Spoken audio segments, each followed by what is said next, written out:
Hello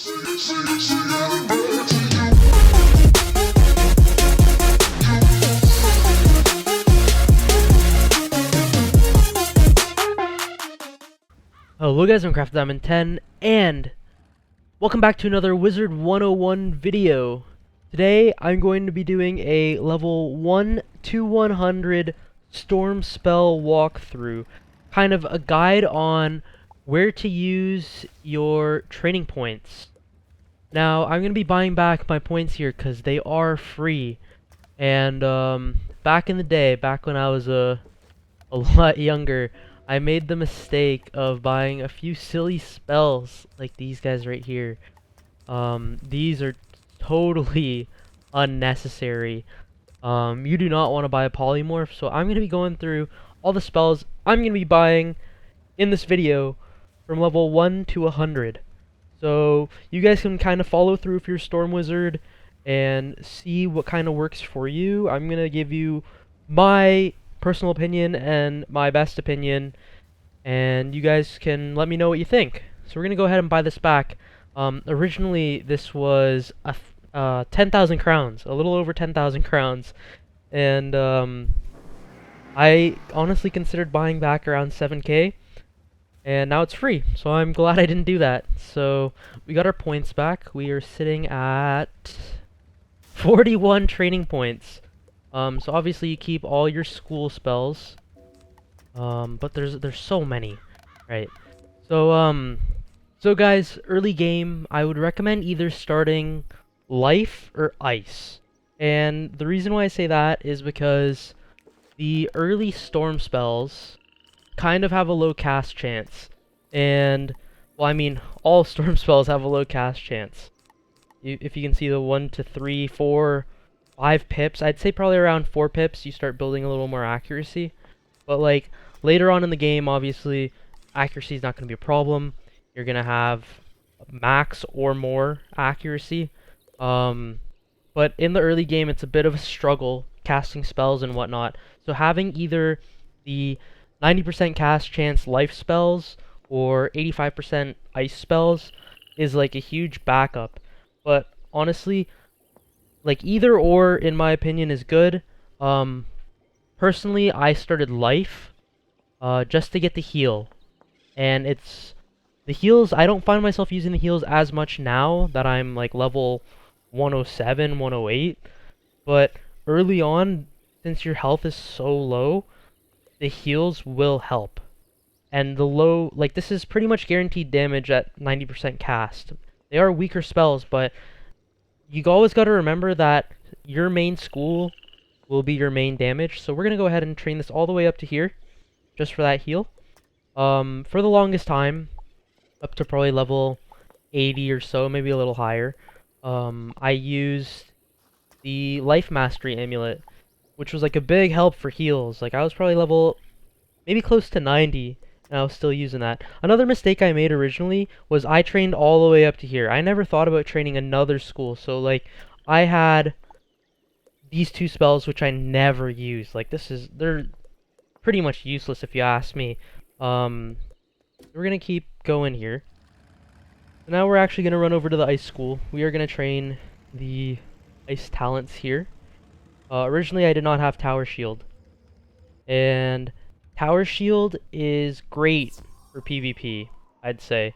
A lot of the spells I'll be showing you, pretty universal, I'd say, for most schools. They usually train the heals and then Tower. So we're gonna get up to Tower. I suggest you just stop right there. You can get Tower up at level 16. We're at 34 points, which is plenty. And like I said, oh, so yeah, these guys are 80% cast chance, 10% less. I thought they were 85 for some reason. But, still good. Still 10% better than the storm spells.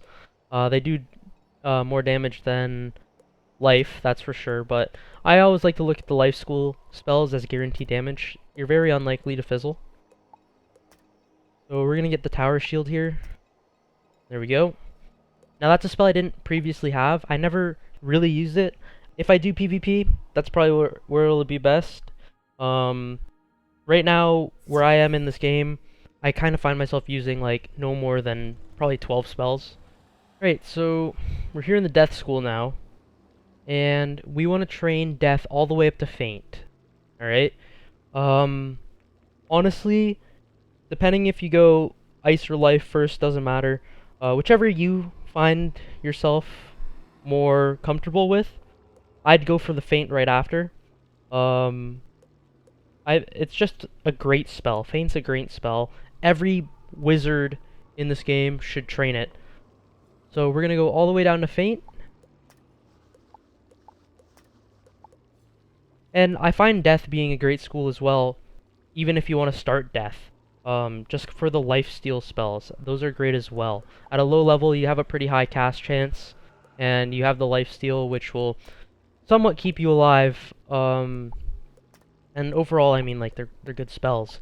So I'd say either one of those three schools are great starts. In the end, you're gonna end up getting everything, and you shouldn't really struggle that much. There we go. We just got Faint, the 70% trap. So next up, you guys want to head to CroctoPIA. I want to talk to Niles here, the balance tree. And you're going to learn from this guy Elemental Blade and Elemental Trap. Now, another mistake I made was I learned Spirit Trap and Spirit Blade. And I think the reason of that was because I had the Life Mastery Amulet. I planned on doing damage with life spells as well, which I mean, now looking back at it, kinda useless. I never used the Spirit Blade or Spirit Trap, so we're only gonna, like, honestly, I even rarely use the Elemental Trap, but we're gonna learn it anyways. We're gonna go Elemental Blade and Elemental Trap. So next up, you wanna head to Celestia. And in Celestia, there's a couple enchants that we need to buy. We're just gonna head over here to start at the Astral School Trainers. So we want to start off with Strong and Giant right here.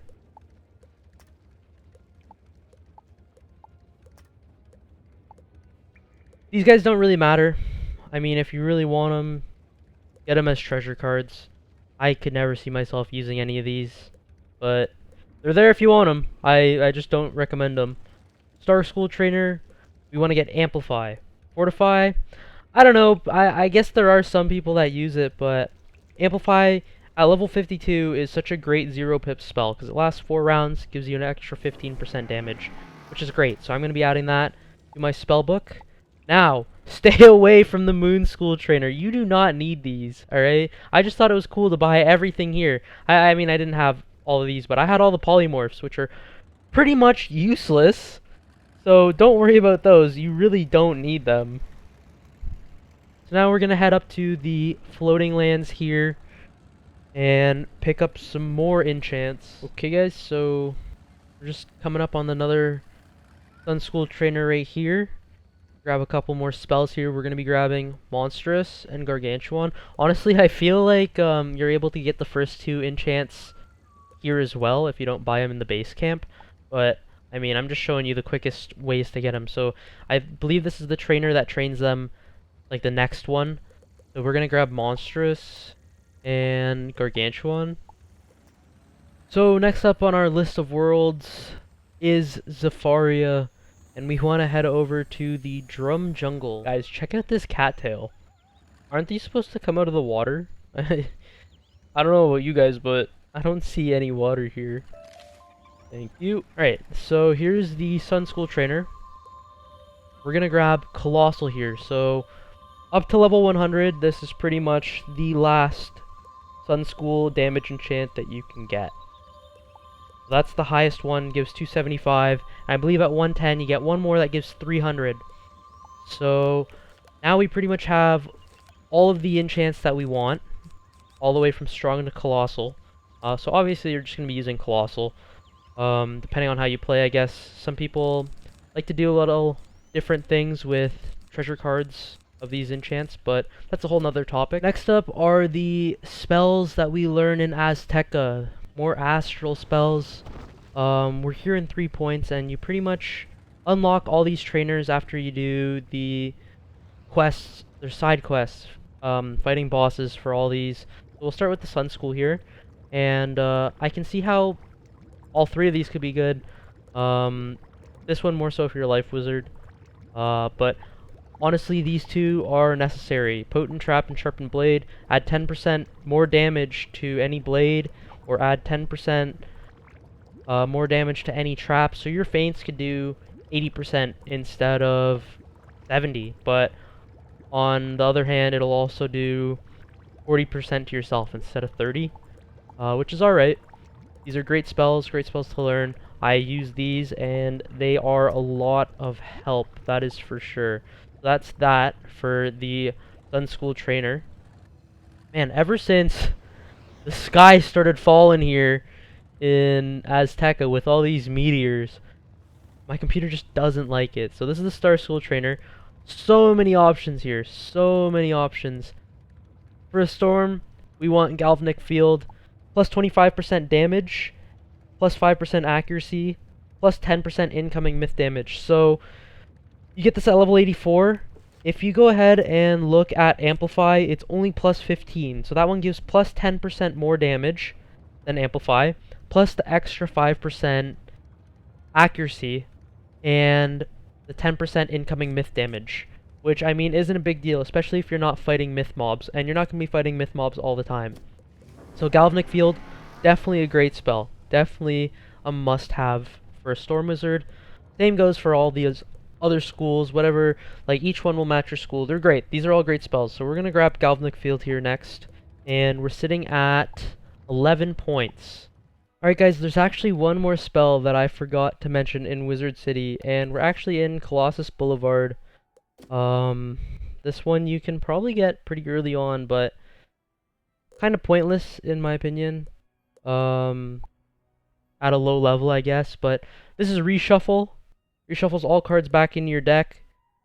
I can see how this will be helpful, especially if you're running a very small deck. So I'm gonna go ahead and learn Reshuffle just to have it.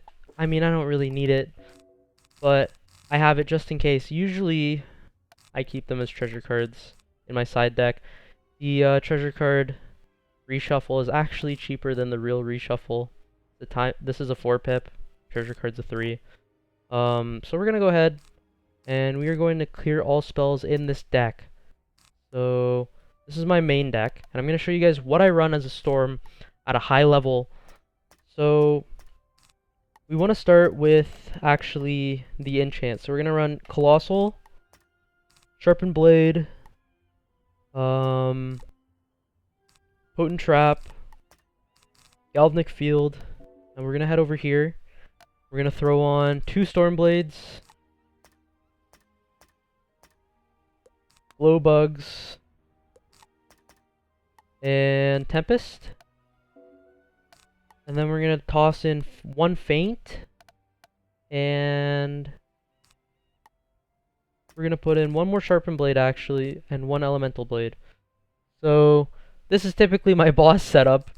Pretty small, because right now the way Glowbug is, before they nerf it, rest in peace the Glowbug damage, this thing does work. I can pretty much one-shot majority of bosses.